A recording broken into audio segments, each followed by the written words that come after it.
Morning, everyone. Wow, that was an interesting open to watch. Glad I got up early. Yes, I set my alarm clock, and I actually had it go off. It's probably been 5 years, maybe 10 years since I've had an alarm clock actually wake me up. It was kind of weird. But anyways, back at it. Looking at the markets today, down as expected. You really can't have an emergency, rate cut on a Sunday and think, the average consumer is going to be not affected, right? Again, when we talk on this show, which is every single day, 365 days a year, usually before 8 a.m., we're talking about two things: the cost of capital and consumers. Well, why? Because I'm in the real estate business, and consumers, which are owner occupants, are my biggest competitor. So I've just found it easiest to track what they're doing, right? Where do they fall on the fear greed scale? And if you rewind a month ago, whenever that was, we were at all time highs. It was clearly we were greedy. It was clear at the real estate meetups that I speak at and thoroughly enjoy doing that people were thinking there was no wrong, right? You couldn't go wrong. They were talking about new syndicators and Burr projects and Airbnbs, and just nothing could go wrong. And people were frankly overpaying, having false or aggressive assumptions, thinking that the last 10 years is going to be the next 10 years. And whoops, that didn't happen. I bring that up because in the matter of 30 or 45 days, it seems to be going exactly to the other side of the equation. And if you have heard me, and I will continue to say, we will get through this. The American economy, the American people, the world economy, the world people aren't going to let this virus, take us out. It's just not going to happen. What we do need, we do need to start stacking some wins, as I started talking about over the weekend. Uh, I want to talk about all kinds of things today, so this might be a little rambling, and if so, I apologize. I actually have, I'm not going anywhere like all of you, so I'm trying to stack up interviews with people I trust, know, and respect. So if you know of anybody that has a lot of real estate experience, hopefully they invested maybe through the '08 crash, let me know. I'd love to talk to them. You have somebody that has a growing podcast that wants to talk to somebody who's been through it, seen the wars, reach out. I'd love to. I'd love to be a calming voice on more and more channels. And of course, if you're watching this and haven't subscribed and you want to get daily updates, hit the subscribe button, and let's talk every day. So first off, one of the things that I'm more and more convinced of is it's just been such an orderly market fall. And what I mean by orderly is everything seemed to be down, right?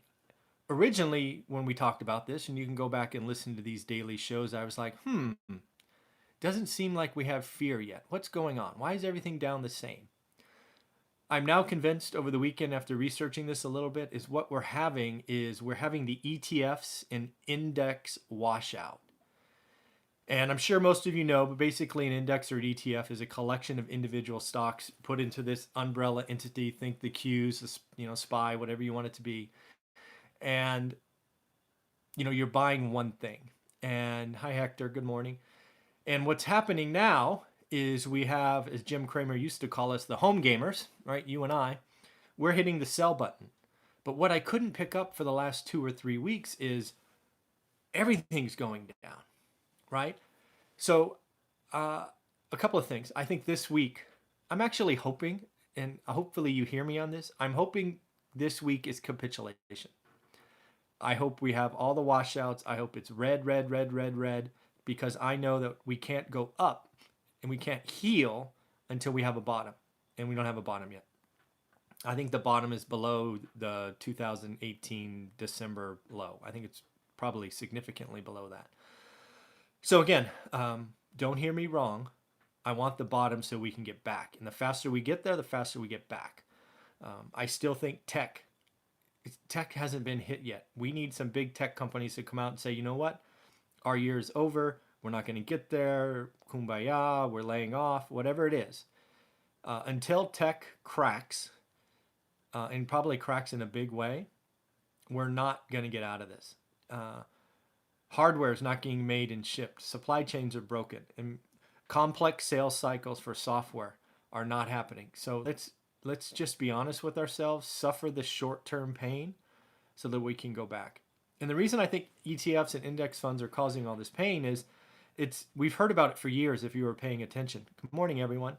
ETFs and index funds are like being in a movie theater, right? And more people, right? Warren Buffett said, buy index funds, be lazy. Everybody talks about being index funds. You can't pick stocks. You're not smart enough, right? Blah, blah, blah, blah, blah. But now that movie theater has gotten bigger and bigger and bigger. Unfortunately, what does movie theaters have in case of emergency? Little small doors for all of us to get out. And that's what's happening now. So when the index or ETF gets sold, those individual stocks need to be sold out, and everything just steps down together.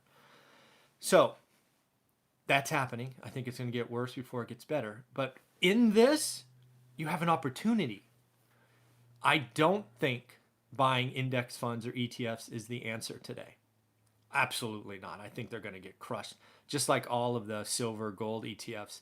I don't think it's the physical stuff that's the problem. It's the silver, SLV, and GLD, all these ETFs that are getting sold. The physical silver and physical gold is fine. I can't believe I saw silver down like 12% today or something crazy. It's the ETFs, folks. I mean, I don't know why people aren't talking about this. But beyond that, I think what's going to happen is, at least through 2020, it's going to be a stock picker's game.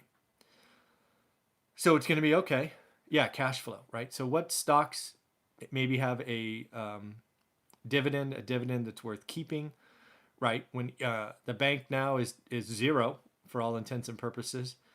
Are there companies with very, very strong balance sheets? Johnson & Johnson comes to mind. Again, I'm not a stock person. Come on. If you haven't figured that out by now, I'm just looking at this because I care. Is the dividend safe? I don't know. I would tell you a lot of these suddenly double-digit dividends aren't safe. They're going to be taken to zero or greatly reduced. That's just an unhealthy sign. But I think it's going to be a stock picker's game is the portion of this discussion. I think if you can pick stocks, I think you have to pick stocks. Throwing yourself into that movie theater with other people that are trying to get out, you just can't stem the tide. There's not enough. That's what I think's happening. So I think index funds are in for more pain as the home gamers, you and I, wake up increasingly. And I really do hope this is the week of capitulation. Let's just wash it out. Let's have this week be 30% down so we can just get it over with instead of going down little by little. It just has to happen. So a couple of things. I've heard more and more people on social media think the Fed is out of bullets. You're first off, you're I don't know, wrong, insane, don't know what's going on. Sure, the Fed took rates to zero, but to think they're done is to realize that they are a creative institution that frankly can create the rules. If the Fed wants to come in and buy stocks, they will. Plain and simple, right? So to think the Fed is done is just wrong. I'm positive the Fed is working on several things, and as this thing goes on, you're going to see the Fed do more. But where I bring up is, and I've said it for 2 days straight now, we need our politicians in Washington, D.C. to step up and institute things that are important. You clearly have a Main Street problem. We have talked about this for a while. It's not a Wall Street problem. It is a Main Street problem. So if you want to look competent, realize what you need to do. There are going to be lots of folks out there that need income and reassurance and those things. So get on with yourself. And you're not going to be done with one bill, right? You're going to have to do multiple things. So it is the time to act. It is the time to act like grown-ups. Throw out your party affiliation and realize you are an American, and we need to be going after this. So I seriously hope the losses accelerate and we can just get to that point, and then we can start stacking wins. The federal government has the ownership of the next big W. Put out something that says, hey, 2 month, blah, blah, blah, we're going to pay I don't know what it is. It's going to feel unnatural. These things don't happen in a capitalistic society. But, sometimes you got to do unnatural things to keep the system together. So this is interesting. And again, the Fed has plenty of things going on. Yeah, this is going to be interesting. So I just saw a post that suddenly out of nowhere, people are saying that there is a 67% chance of a recession. Wow. What are the other 33 thinking? I mean, come on. I actually think that if you consider a recession 2 quarters of negative growth, it will be interesting to see, because I think Q2 is going to be, it'll look odd until we're all dead and gone. When you look back at our charts, when our grandchildren, this is what's happening. When our grandchildren look at the stock charts in 100 years, right? They're going to look at the drop here, just like you and I look at the Great Depression. It's like, oh my God, what happened? We should have been buying, right? Oh, I wonder what happened if I would have bought a stock then. That is what is standing in front of you. We are all in this moment that in 100 years, our grandchildren will look at and go, whoa, look at that. That was a great time to buy. We're there. We're in that moment. So it's going to be interesting. I do think Q2 could be really, really bad. Yes, undervalued real estate is far better than stocks. Absolutely. Absolutely. I think Q2 is going to be rough. I think Q2 could be down 8-10% GDP. But I'm not convinced that Q3 is going to be down. I really think if we get ahead of this and we just put it on lockdown for 4, 6, whatever weeks we are, it's going to feel uncomfortable. It's going to feel like martial law, blah, blah, blah. It's, give our healthcare system a chance. Hopefully these magicians in biotech create a vaccine and just zap this thing out, and then we come back in Q3. That's what I think is happening. Again, I think tech needs to feel some pain. It's amazing that more tech companies that sell hardware haven't come out and said, you know what, we can't sell anything. We can't get meetings. I mean, that's just crazy. No, I don't. No, real estate. Oh, you're saying stocks are a better buy. That's what you're saying. Yes. One of the things that I saw over the weekend that kind of scared me a little bit is Ray Dalio, largest hedge fund out there, I believe, by assets. He said he got caught flat-footed by this virus. And again, Ray Dalio is one of those people I read all the time, him and Buffett. So for having him come out and admit that he was caught flat-footed, and oh, by the way, he profited big time during the crash, so it's not like he's missed these before. Just goes to show you how out of normal these were. And again, I want you to realize that where I may sound dour or down or negative, I am by far one of the most positive people you will see. There was opportunity here. Again, I think opportunity does not lie in indexes. I think there's a movie theater with small exits that people are going to get crushed. I think the greater short-term opportunity is stocks, and it hurts me to say that, but I think it's true just mathematically. Let me know what you think of that. Let me know what stocks you're looking at. That'd be a fun thing. If you're watching this and you're thinking about stocks, leave the ticker symbol below. I haven't looked at stocks in years, but as a show of confidence, I may. When I think it's right, go buy some. So you guys let me know what stocks I should look at. If we get down 50% peak to trough, I'm going to look at it. So I will look at those. So as for canceled escrows, absolutely. This is getting bad. It's going to be interesting. What else? So in the end, we will get through this. I think it is the opportunity. The opportunity today is in being a stock picker, which just seems so abnormal to say. By the way, I wouldn't put any money in the market this week, but nobody listens to me. I wouldn't put new money in the market this week. Again, if I think this week is capitulation week, you don't have to, you don't have to pick the bottom. It can come back a little bit before you put new money to risk.